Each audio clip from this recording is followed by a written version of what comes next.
Buenas tardes, hermanos, bendiciones. Estamos acá para sintonizarnos con el estudio bíblico de esta semana, que se trata, como vemos haciendo hace varias semanas, del Sermón del Monte, y hoy vamos a ver la séptima parte de este estudio bíblico y vamos a tratar sobre Jesús y la ira. Mateo capítulo 5, versículo del 21 al 26 nos dice: Oísteis que fue dicho a los antiguos, no matarás, y cualquiera que matare será culpable de juicio. Pero yo os digo que cualquiera que se enoje contra su hermano será culpable de juicio, y cualquiera que diga necio a su hermano será culpable ante el concilio, y cualquiera que le diga fatuo quedará expuesto al infierno de fuego. Por tanto, si traes tu ofrenda al altar y allí te acuerdas de que tu hermano tiene algo contra ti, deja allí tu ofrenda delante del altar y anda, reconcíliate primero con tu hermano, y entonces ven y presenta tu ofrenda. Ponte de acuerdo con tu adversario pronto, y entonces, entre tanto que estás con él en el camino, no sea que el adversario te entregue al juez y el juez al alguacil y seas echado a la cárcel. De cierto te digo que no saldrás de ahí hasta que pagues el último cuadrante. Bueno, oremos. Padre, te damos gracias, bendito Dios, por esta oportunidad que nos das, Señor, cada miércoles de estar juntos, bendito Padre Celestial, aprendiendo acerca de tu palabra. Te rogamos, bendito Dios, que seas tú en medio de nosotros, que nos des la sabiduría para entender y poner por obra cada cosa que aprendamos en esta tarde. Todo lo ponemos en tus manos, en tu precioso nombre, Jesús. Amén y amén. Bueno, entonces, para los que no se habían sintonizado, este día continuamos con el estudio bíblico del Sermón del Monte, y hoy estudiaremos lo que nuestro Señor Jesucristo nos dice acerca de la ira. Primeramente tenemos que comprender qué cosa es la ira, y los diccionarios tradicionales dan una definición acerca de la ira. La ira, según el diccionario, es una emoción compuesta por un conjunto de sentimientos negativos que puede llevar a actos de violencia. Son deseos de venganza, también es una emoción que se expresa a través de resentimiento e irritabilidad. Pero para poder comprender esto, es decir, comprenderlo mejor a la luz de las Escrituras, nuestro Señor Jesucristo nos habla acerca de dos palabras del griego, es decir, el idioma en que se escribió el Evangelio de Mateo. Para describir la ira, una de esas palabras es thumos, que se refiere a un enojo fuerte que surge súbitamente, pero que también se aplaca rápidamente. Pero la palabra que se traduce como enojo en el versículo 22, que nos dice: pero yo os digo que cualquiera que se enoje contra su hermano será culpable de juicio, y cualquiera que diga necio a su hermano será culpable ante el concilio, y cualquiera que le diga fatuo quedará expuesto al infierno de fuego. Entonces, esta es la palabra orgizo, y se refiere aquí a la ira que una persona guarda en el corazón y que no se aplaca, sino que se mantiene permanentemente en el corazón, manifestada en resentimiento y en odio. Amén. Es decir, hermanos, que existen dos palabras en griego que nos hablan acerca de la ira, y una es sumos, que se refiere a un enojo fuerte, pero que surge rápidamente, y como mismo surge, se acaba. Es decir, es un enojo pasajero, fuerte, pero pasajero. Entonces, ese es sumos. Pero orgizo, que es la segunda palabra, estamos hablando que se refiere a la ira de una persona que se guarda ahí en su corazón, que no se va rápido, como el sumos, que no se aplaca, sino que se mantiene y permanece en el corazón, manifestada en resentimiento y odio. La palabra del Señor nos enseña que dejarnos dominar por la ira puede llevarnos a cometer locuras y muchos pecados. Por tanto, es algo que no agrada a Dios. Proverbios capítulo 29, versículo 22 nos dice: el hombre iracundo levanta contiendas, y el furioso muchas veces peca. Fíjense, el hombre iracundo levanta contiendas y el furioso muchas veces peca. Proverbios 21, 19 nos dice: mejor es morar en tierra desierta que con la mujer rencillosa e iracunda. Y Santiago capítulo 1, versículos 19 y 20 nos dice: por esto, mis amados hermanos, todo hombre sea pronto para oír, tardo para hablar, tardo para airarse, porque la ira del hombre no obra la justicia de Dios. Entonces, hermanos, vamos a comprender hoy qué tipo de ira es esta a la cual nuestro Señor Jesucristo se refería, ya que vimos en la palabra del Señor cuáles son los peligros que puede traer consigo tener la ira en nuestro corazón, es decir, ese resentimiento, y cómo es que podemos evitar esto. Veamos a la luz de la Biblia algunas enseñanzas que nos hablan acerca de esto. Yo les voy a ir leyendo los textos bíblicos y les voy a ir haciendo comentarios al respecto. Ahora, en Mateo 5:21, y les vuelvo a leer: oísteis que fue dicho a los antiguos, no matarás. Y cualquiera que matara será culpable de juicio, pero yo os digo que cualquiera que se enoje contra su hermano será culpable de juicio, y cualquiera que diga necio a su hermano será culpable ante el concilio, y cualquiera que le diga fatuo quedará expuesto al infierno de fuego. Los antiguos, de los cuales Jesús eran los rabinos, de los que estaba hablando, eran los rabinos, los maestros de la ley que conocían e interpretaban la ley para darla a conocer al pueblo. Pero ellos se limitaban a la letra.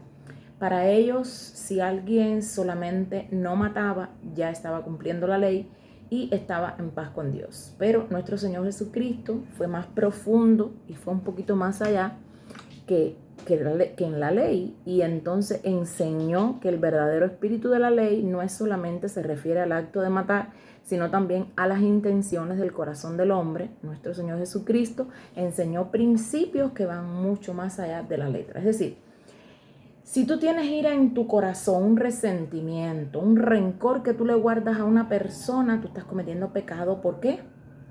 No lo estás matando, no lo has matado, no has cometido asesinato, pero estás cometiendo pecado porque tienes esa rabia, ese enojo en tu corazón. Amén. Es decir, que sería en este caso una ira, que les voy a decir el nombre porque está un poquito difícil, que se llama orgizo. Cuando la ira se mantiene en nuestro corazón, se guarda, no se aplaca, sino que se mantiene permanentemente en el corazón y se manifiesta con resentimiento y odio, se llama orgizo en el idioma griego original, y nos está hablando de una ira peligrosa, una ira a la que el Señor Jesús se refiere como que es pecado. No es solamente matar, sino ya con que tengas esa ira, ya estás cometiendo pecado. Amén. Ahora, nuestro Señor Jesucristo, cuando habla acerca de esto, se está refiriendo al verdadero espíritu de la ley, porque la ley decía no matarás, pero el verdadero espíritu de la ley está hablando de que no es solamente que mates, ya con que tú sientas ese enojo, ese resentimiento por una persona, estás cometiendo un pecado. Amén. Los fariseos, si alguien no le quitaba, como les dije anteriormente, la vida a alguien, estaba haciendo lo justo y cumpliendo la ley de Dios. Amén. Aunque sus corazones estuvieran llenos de odio, llenos de resentimiento, llenos de envidia, llenos de menosprecio para su prójimo. Mateo capítulo 23, versículo 27 nos dice: ay de vosotros, escribas y fariseos, hipócritas, porque sois semejantes a sepulcros blanqueados, que por fuera a la verdad se muestran hermosos, mas por dentro están llenos de huesos de muerto y de toda inmundicia.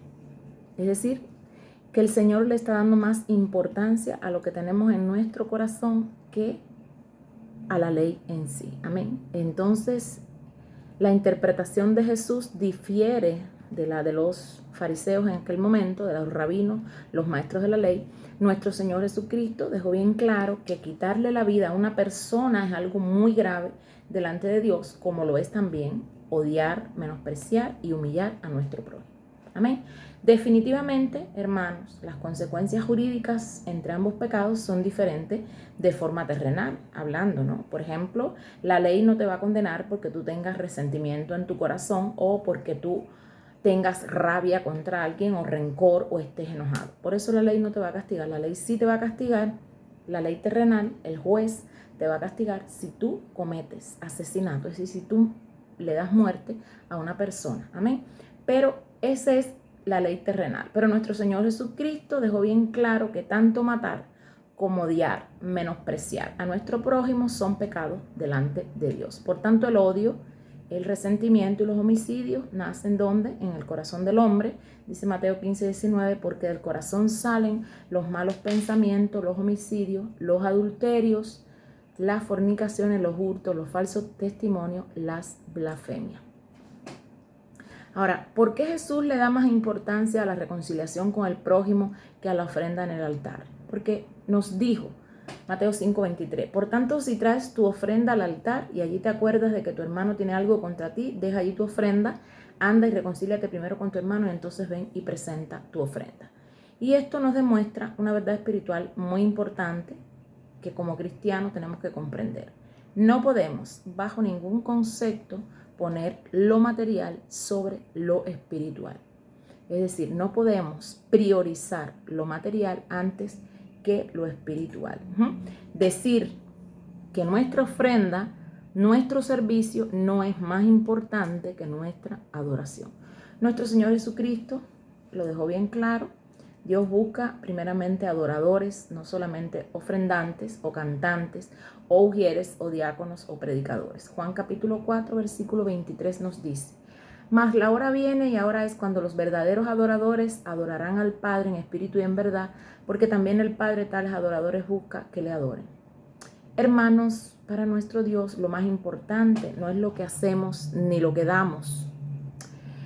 Para Dios lo más importante, les repito, no es lo que hacemos, ni es lo que no hacemos, ni es lo que no damos, sino la actitud con que nosotros somos capaces de actuar. Es decir, la actitud con la que yo hago algo es lo que más a Dios le interesa. Jesús no dijo que las ofrendas no fueran importantes. Lo que nos enseñó fue que la actitud del corazón es lo que hace que la ofrenda sea agradable a Dios y eso se aplica para nuestro servicio como cristianos. Amén. Es imposible, hermanos, que podamos dar un servicio agradable a Dios si tenemos el corazón con un veneno por algo o por alguien. Amén. Es decir, una ofrenda que para ser agradable a Dios no podemos estar enemistados con nuestro prójimo, no podemos tener falta de perdón, no podemos tener en nuestros corazones algún tipo de rencor o algo en contra de alguien. Amén. Ahora, primera de Juan capítulo 3 versículo 15 les leo, todo aquel que aborrece a su hermano es homicida y sabéis que ningún homicida tiene vida eterna permanente en él. También primera de Juan 4:20 dice, si alguno dice yo amo a Dios y aborrece a su hermano es mentiroso, pues el que no ama a su hermano, quien ha visto, ¿cómo puede amar a Dios que no ha visto? Ahora, comprendamos qué significa la palabra reconciliar. A ver, dice que si tú tienes un problema con alguien, con algún hermano, tú debías primero, antes de presentar la ofrenda al altar, reconciliarte con él. Vamos a ver qué significa reconciliarse con tu hermano. Reconciliar es hacer que se restablezcan la amistad o las relaciones de amistad entre dos personas. A veces la otra persona no va a querer reconciliarse con nosotros. Esas cosas suceden. Quizás pueda tomar una actitud de indiferencia o de rechazo, pero a pesar de eso el Señor nos manda a hacer lo que nos corresponde. Lo que nosotros debemos buscar la reconciliación. Si la otra persona no lo acepta, nosotros cumplimos con nuestra parte. Ahora, quien debe darle cuenta al Señor es esa persona si no aceptó la reconciliación. Romanos 12:18 dice, si es posible, en cuanto dependa de vosotros, estad en paz con los hombres. ¿Quiere decir esto? Si tú tienes una situación con tu hermano o con tu prójimo, trata de reconciliarte. Pero si esa persona no quiere, tú hiciste lo que humanamente podías haber hecho. Amén. Es decir, Romanos 12:18 dice, si es posible, en cuanto dependa de vosotros, estad en paz con los hombres. Lo que no depende de nosotros, Dios no nos va a pedir cuenta. Amén. Sino lo que depende de cada uno de nosotros. Ahora, ¿a qué se refiere Jesús cuando dice que si no nos ponemos de acuerdo pronto con nuestro adversario, seremos echados en la cárcel? Mateo 5 del 25 al 26 y les leo. Ponte de acuerdo con tu adversario pronto, entre tanto que estás con él en el camino. No sea que el adversario te entregue al juez y el juez al alguacil y seas echado en la cárcel. De cierto te digo que no saldrás de allí hasta que pagues el último cuadrante. ahí estamos hablando de muchas cosas. Como les mencioné ahorita, la falta de perdón, es decir, esa ira permanente en el corazón, poco a poco nos vuelve presos de la amargura, presos de deseos de venganza, y esa ira se vuelve una cárcel para nosotros. ¿Cómo le explico esto? Cuando tenemos un resentimiento por alguien, cuando tenemos un sentimiento adverso, contrario a los principios cristianos por alguna persona, y eso permanece en nuestro corazón, eso crea una raíz de amargura. La falta de perdón crea una raíz de amargura, que eso nos hace daño más a nosotros que a la persona por la que sentimos ese sentimiento. ¿Cómo se explica esto desde el punto de vista humano, desde el punto de vista físico? Cuando nosotros estamos amargados o tenemos ese tipo de sentimiento, nuestro organismo segrega unas hormonas que son perjudiciales para nuestra salud. Esas hormonas, entre ellas el cortisol, nos hacen, ante situaciones de estrés, nos generan enfermedades malignas y otro tipo de enfermedades que afectan nuestro cuerpo, sin contar la enfermedad espiritual que tenemos por ese sentimiento que va contrario a los principios del Señor. Dice que, tal como lo dice, se nos cobrará hasta el último cuadrante, como dice el versículo, pues que negarnos a perdonar trae consecuencias duras en la vida de un cristiano. Pues Cristo, si Cristo nos perdonó a nosotros, ¿quiénes somos nosotros para no perdonar? Si Él nos perdonó cosas grandísimas, ninguna persona va a hacerte nada como para no perdonarlo, comparado con lo que tú hiciste en el mundo y que Jesucristo nos perdonó. Amén. Mateo 18, del 24 al 35 dice: y comenzando a hacer cuenta, le fue presentado uno que le debía 10,000 talentos. Este, como no pudo pagar, ordenó a su señor venderle y a su mujer e hijos y todo lo que tenía, para que se le pagase la deuda. Entonces aquel siervo postrado le suplicaba: Señor, ten paciencia conmigo, y yo te lo pagaré todo. El señor de aquel siervo, movido a misericordia, le soltó y le perdonó la deuda. Pero saliendo aquel siervo, halló a uno de sus consiervos que le debía 100 denarios, y haciendo de él, le ahogaba diciendo: págame lo que me debes.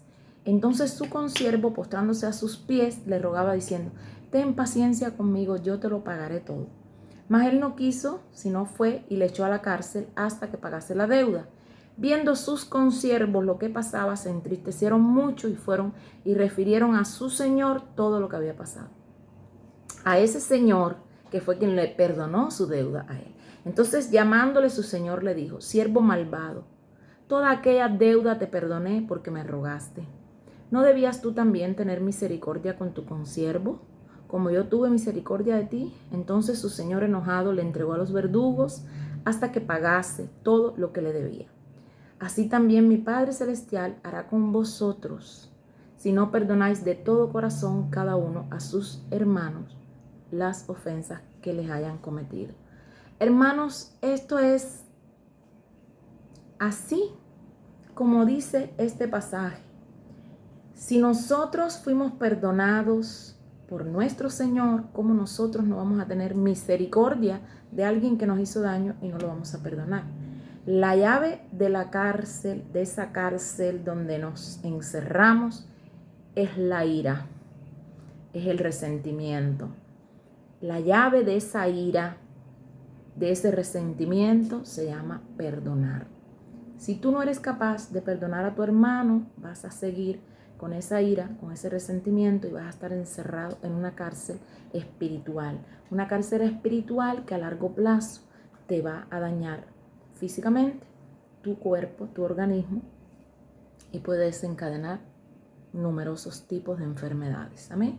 Fíjense que en el original griego la palabra perdón es aphiemi, se escribe A-P-H-I-E-M-I, que significa soltar, dejar ir, enviar lejos. Cuando nosotros somos capaces de perdonar a nuestro hermano, liberamos nuestro corazón al que nos ofendió y nos liberamos nosotros también de nuestra ira.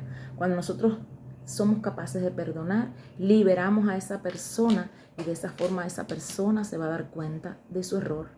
Amén. Pero si nosotros la tenemos a ella también presa bajo nuestra ira, bajo nuestro resentimiento, vamos a estar sujetos en esa cárcel con esa falta de perdón, y nuestras ofrendas nuestras oraciones no van a ser escuchadas por el Señor y van a ser entorpecidas por esa conducta. Porque fíjense que el Señor Jesucristo lo dijo, no es solamente matar, también lo que albergamos en nuestro corazón es pecado. Que Dios me los bendiga a todos. Ojalá que este estudio bíblico les haya servido para reflexionar y para aprender acerca de cómo podemos controlar la ira, cómo podemos perdonar y cómo podemos estar bien con Dios y con nuestro Señor Jesucristo. Que Dios me los bendiga a todos. Buenas tardes.